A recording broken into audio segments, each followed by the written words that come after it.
Good morning guys, welcome back to the new video. तो guys, पिछली बार हमने डिस्कस किए थे हमारे दिसंबर मंथ के आखिरी वीक के करंट अफेयर्स, और आज हम डिस्कस करने वाले हैं यहाँ पे न्यू ईयर के फर्स्ट वीक के जनवरी के करंट अफेयर्स। तो ये करंट अफेयर्स रहने वाले हैं हमारे 1 जनवरी से 7 जनवरी तक वीकली करंट अफेयर्स। तो यहाँ पे मैंने अपने दोनों इंस्टाग्राम हैंडल और यूट्यूब हैंडल यहाँ पे दिए गए हैं, आप फॉलो कर सकते हैं मुझे यहाँ पे। तो इंस्टाग्राम पेज और यूट्यूब पेज नेम दोनों सेम है, आप यहाँ पे जरूर फॉलो कर लीजिएगा। यहाँ पे डेली अपडेट मैं देता रहता हूँ। ओके, तो let's move on to the first question. The India added Mangdechhu hydro power project has been handed over to Druk green power corporation of which country. तो आपको बताना है कि इंडिया इस प्रोजेक्ट को कर रहा था अभी, जिसका नाम था मांगडेचू हाइड्रो पावर प्रोजेक्ट। आपको बताना है कि ये किसको हैंड ओवर, यहाँ पे एक ड्रक ग्रीन पावर कॉर्पोरेशन है जिसको इसको हैंड ओवर कर दिया गया। आपको बताना है कि ये कॉर्पोरेशन जो है कौन सी कंट्री की है। ओके, तो ये रहे आपके चार ऑप्शन यहाँ पे, अफगानिस्तान, बांग्लादेश, नेपाल एंड भूटान। तो यहाँ पे जो आपका सही उत्तर है वो है भूटान। यहाँ पे इंडिया इस प्रोजेक्ट को कर रहा था, अभी इसको हैंड ओवर कर दिया गया है भूटान को। भूटान की एक कंपनी है यहाँ पे ड्रग ग्रीन पावर कॉर्पोरेशन, वो अभी इस प्रोजेक्ट को करेगी। इंडिया अभी इस प्रोजेक्ट में असिस्ट कर रहा था और इस प्रोजेक्ट को अभी भूटान की कंपनी को हैंड ओवर कर दिया गया है। और ये हाइड्रो पावर प्रोजेक्ट है कितनी पावर का, ये है यहाँ पे 720 मेगावाट पावर का ये हाइड्रो प्रोजेक्ट है। इसको अभी इस कंपनी के द्वारा पूरा किया जाएगा। And the commissioning of the project has increased Bhutan electrical power. और अब भूटान इस प्रोजेक्ट को यहाँ पे करेगा, जिससे भूटान की इलेक्ट्रिकल पावर कैपेसिटी जो है 44% तक बढ़ जाएगी, जो इलेक्ट्रिकल पावर जनरेशन कैपेसिटी है। ओके, तो इसे आप जरूर याद रखिएगा। इसको अभी भूटान की कॉर्पोरेशन को हैंड ओवर कर दिया गया है, काफी इंपॉर्टेंट है। चलते हैं नेक्स्ट क्वेश्चन की ओर। Who has been appointed as chief executive officer of FSSAI। तो आपको बताना है कि कौन अभी यहाँ पे CEO बने हैं यहाँ पे FSSAI के। ओके, तो ये रहे आपके चार ऑप्शन यहाँ पे। यहाँ पे जो आपका सही उत्तर है वो है जी कमलावर्धन राव। तो जी कमल वर्धन राव अभी बने हैं यहाँ पे न्यू CEO ऑफ FSSAI, जिसकी की फुल फॉर्म है food safety and standards authority of India, जो कि बेसिकली हमारे फूड के स्टैंडर्ड्स और सेफ्टी का ध्यान रखती है और उसके यहाँ पे जो स्टैंडर्ड्स होते हैं उनको डायरेक्टली चेक करती है। ओके, और अभी इनको अपॉइंट किया गया है ऑन 29 दिसंबर 2022, और वो रिलेट करते हैं यहाँ पे 1990 बैच के IAS ऑफिसर हैं वो, यहाँ पे केरला केडर की। और अभी इनको यहाँ पे CEO अपॉइंट कर दिया गया है FSSAI का।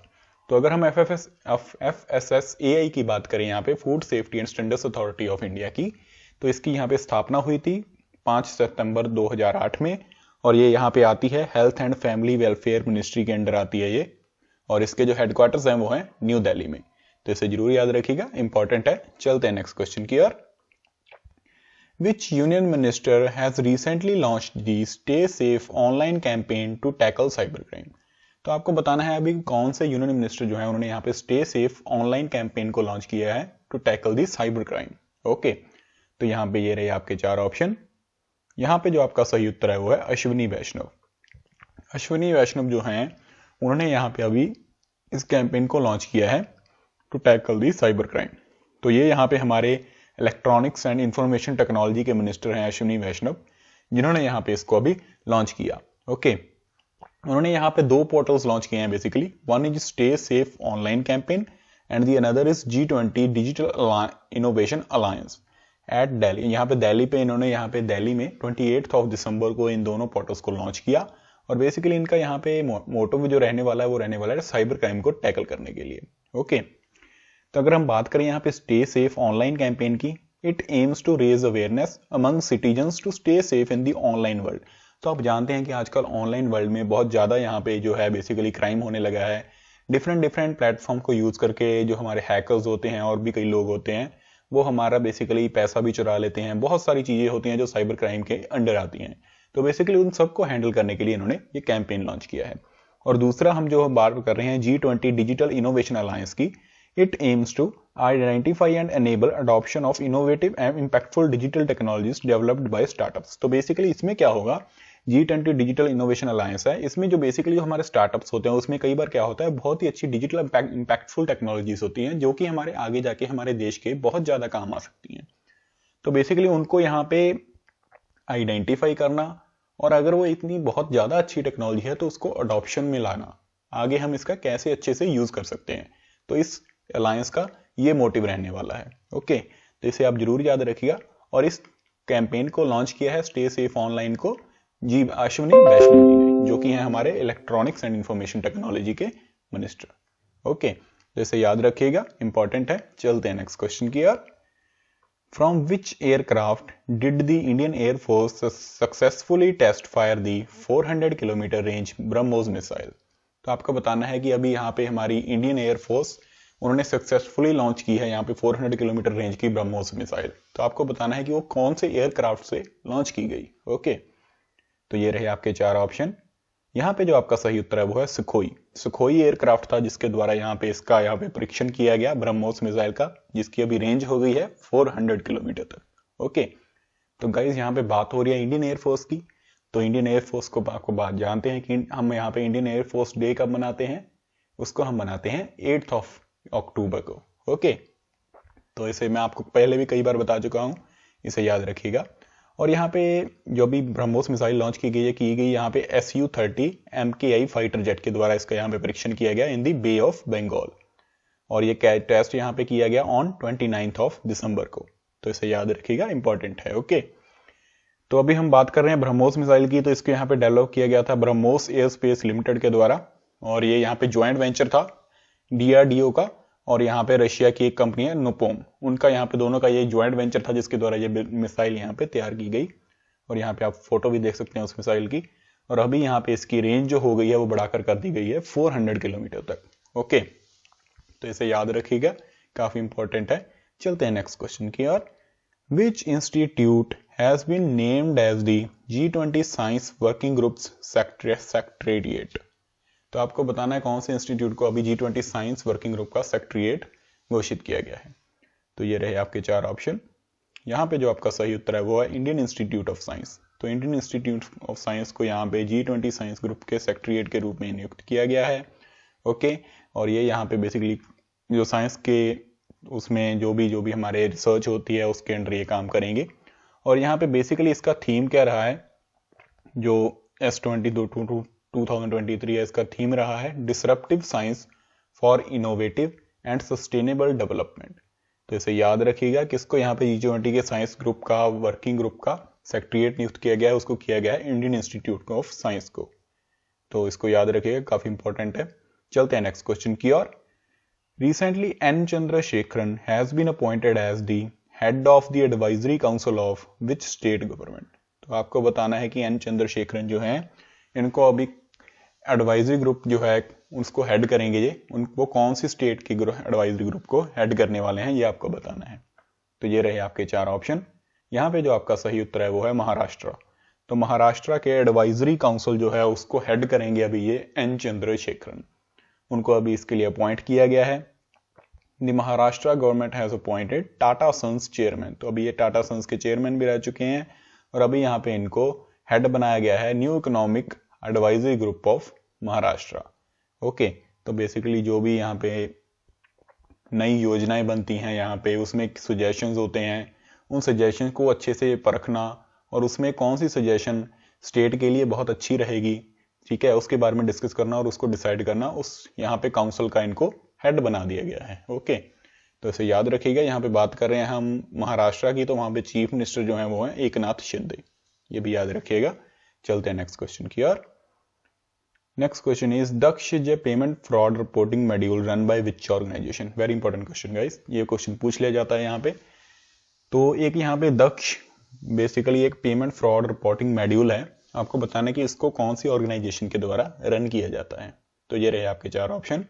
यहाँ पे जो आपका सही उत्तर है वो है RBI, reserve bank of India के द्वारा यहाँ पे इस पोर्टल को चलाया जाता है दक्ष, जो कि बेसिकली अगर आपके साथ कोई भी पेमेंट फ्रॉड होता है तो उसको यहाँ पे रिपोर्ट करने के लिए आप इसको यूज कर सकते हैं, और अभी इसको रन किया जा रहा है RBI के द्वारा। ओके, तो इसको यहाँ पे बेसिकली अपग्रेड किया है RBI ने एक तरह से, और ये इफेक्टिव हो जाएगा यहाँ पे 1 जनवरी से 2023 से। तो इसे याद रखिएगा, इसको चलाया जाता है RBI के द्वारा। बाकी जो भी इसकी इंफॉर्मेशन आप पढ़ सकते हैं। ओके, तो move on to the next question. Which state has won the Khelo India youth games 2022 men's under 18 title.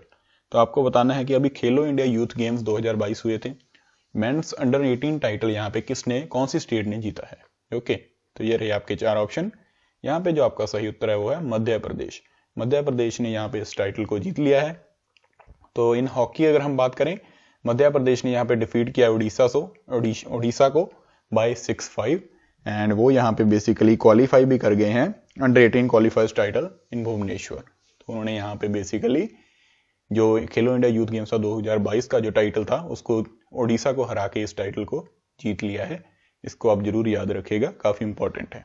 Okay, and इसको जीतने के साथ ही यहाँ पे Madhya Pradesh, Orissa, Haryana and Jharkhand have qualified for the Khelo India youth game. और इसको यहाँ पे जीतने के साथ ही मध्य प्रदेश जो है वो क्वालिफाई कर गया है for the next Khelo India youth games जो अभी 2023 में होंगे। ओके, तो इसे याद रखिएगा, जो खेलो इंडिया यूथ गेम्स 2022 के हैं उनको जीता है यहाँ पे मध्य प्रदेश ने, मेंस अंडर 18 टाइटल को। ओके, ये भी जरूर याद रखिएगा। चलते हैं नेक्स्ट क्वेश्चन की ओर। Which state police Nijat campaign has been given the IACP 2022 award. तो आपको बताना है कि एक निजात कैंपेन है, इसको कौन सी स्टेट ने लॉन्च किया है जिसको कि अभी IACP 2022 का अवार्ड दिया गया है। Very important question guys. तो इसका जो आपका सही उत्तर रहने वाला है वो है छत्तीसगढ़। छत्तीसगढ़ ने यहाँ पे निजात कैंपेन को लॉन्च किया है और अभी इसको यहाँ पे IACP अवार्ड दिया गया है, जिसको यहाँ के हम कहते हैं international association of chiefs of police. तो बेसिकली ये अवार्ड यहाँ पे इनके इस कैंपेन को मिला है, छत्तीसगढ़ के निजात कैंपेन को। और इस कैंपेन का बेसिकली गाइस मोटो क्या है कि हम पूरी स्टेट को drug free banana, okay, and जो भी यहाँ पे क्राइम होते हैं उनको बेसिकली रोकना। और मेन इसका गाइस यही है कि हम कैसे ड्रग फ्री सोसाइटी बना सकते हैं। ओके, जैसे आप जरूर याद रखें, निजात कैंपेन है ड्रग फ्री सोसाइटी बनाने के लिए। और IACP की यहाँ पे बात हो रही है, तो IACP के बारे में जरूर जान लेते हैं। तो international association of chiefs of police यहाँ पे फाउंड हुई थी मई 1893 में। और यहाँ पे बेसिकली इसको पहले कहा जाता था national chiefs of police union, उसके बाद इसको यहाँ पे चेंज कर दिया गया इनका नेम। और इसके जो पुलिस के हेडक्वार्टर्स हैं वो हैं अलेक्जेंड्रा, वर्जीनिया, यूनाइटेड स्टेट्स में। ओके, एंड इस चीफ्स ऑफ पुलिस यहाँ पे इसके प्रेसिडेंट जो है वो है सिंथिया E. रिनॉल्ड। ये भी आप जरूर याद रखिएगा, ये यहाँ पे IACP की सारी इंफॉर्मेशन है। और अभी ये अवार्ड किया गया है निजात कैंपेन ऑफ छत्तीसगढ़ पुलिस, ये भी आप याद रखिएगा। चलते हैं नेक्स्ट क्वेश्चन की ओर। Again guys very important question, ये very important question. Recently Lakshmi Singh has become the first women police commissioner of which police. तो आपको बताना है कि लक्ष्मी सिंह जो है यहाँ पे कौन सी यहाँ पहली वुमेन पुलिस कमिश्नर बनी है, कौन सी स्टेट की। ओके, यहाँ पे आप पिक देख सकते हैं इनकी। और यहाँ ये रहे आपके 4 ऑप्शन। यहाँ पे जो आपका सही उत्तर है वो है उत्तर प्रदेश। तो लक्ष्मी सिंह यहाँ पे पहली वुमेन पुलिस कमिश्नर बनी है उत्तर प्रदेश की। Okay, Uttar Pradesh government has appointed IPS officer Lakshmi Singh as the new Noida police chief, making her the first women officer to head the police commissionerate in the state. तो ये पहली वुमेन पुलिस कमिश्नर बनी है उत्तर प्रदेश की police को हेड करने वाली। ओके, तो इसे जरूर याद रखिएगा, वेरी इंपॉर्टेंट क्वेश्चन गाइस, क्योंकि फर्स्ट अपॉइंटमेंट है ऐसी तरह की। ओके, और यहाँ पे लक्ष्मी जो है यहाँ पे 48 साल की हैं, has been serving as an inspector general of police in Lucknow range. उसके बाद इनका प्रमोशन होता गया और अभी यहाँ पे इनको पुलिस कमिश्नर बना दिया गया है। एंड ये ऐसा as a women police commissioner यहाँ पे हेड करने वाली पहली वुमेन बनी है। ओके, तो इसे याद रखिएगा, काफी इंपॉर्टेंट है। चलते हैं नेक्स्ट क्वेश्चन की ओर। India second longest cable stayed eight lane Zuari bridge has been commissioned in which state. तो आपको बताना है कि इंडिया का सबसे बड़ा केबल ब्रिज यहाँ पे जिसका नाम है जुआरी ब्रिज, इसको यहाँ पे कौन सी स्टेट में बनाया जा रहा है। तो ये रहे आपके 4 ऑप्शन। यहाँ पे जो आपका सही उत्तर है वो है गोवा। तो गोवा में यहाँ पे इस इंडिया के सेकंड लॉन्गेस्ट केबल ब्रिज को यहाँ पे बेसिकली बनाया जा रहा है। और अभी गाइज आपको एक और क्वेश्चन मैं आपको रिमाइंड करवा देता हूँ, गोवा की बात हो रही है तो अभी गोवा में इंडिया का सबसे पहला एक फेस्ट हुआ था, उसका आपका नाम आपको याद होगा, उसका नाम था पर्पल फेस्ट, जो कि बेसिकली जो पीपल विद डिसेबिलिटीज होते हैं उनके लिए स्पेशली वो फेस्ट ऑर्गेनाइज किया गया था। और ऐसा करने वाला गोवा पहली स्टेट बना था। ओके, और इंडिया में पहले ऐसा कभी भी कोई फेस्ट नहीं हुआ था, लेकिन गोवा ने ऐसा पहली बार किया। ओके, और ये जुआरी ब्रिज जो बनाया जा रहा है ये बेसिकली कौन सी ब्रिज है, नॉर्थ गोवा और साउथ गोवा के बीच में है, और ये कैरीज ओवर हो रहा है NH66 के ऊपर बनाया जा रहा है इसको, और ये इंडिया का सेकंड लॉन्गेस्ट ब्रिज है, ये आप जरूर याद रखिएगा। इसकी जो लंबाई है वो है 640 मीटर लॉन्ग ब्रिज है, okay, and 3.20 kilometre roads on both sides have been built in 3 phases, और ये शुरू हुआ था बनना यहाँ पे इन 2016, ओके, इसे याद रखिएगा, काफी इंपॉर्टेंट है। Zuari bridge India second longest cable bridge, okay. तो चलते हैं नेक्स्ट क्वेश्चन की ओर। Which country has become the first in Asia, second in the world to launch a hydro power train. तो आपको बताना है कौन सी कंट्री बनी है पहली एशिया की, सेकंड वर्ल्ड की, to launch the hydro powered train. तो ये रहे आपके 4 ऑप्शन। यहाँ पे जो आपका सही उत्तर है वो है चाइना। तो चाइना यहाँ पे एशिया की पहली कंट्री बन गया है जिसने कि अभी ऐसी ट्रेन बनाई है जो कि हाइड्रोजन से बेसिकली चलती है, ओके, हाइड्रोजन से चलती है वो।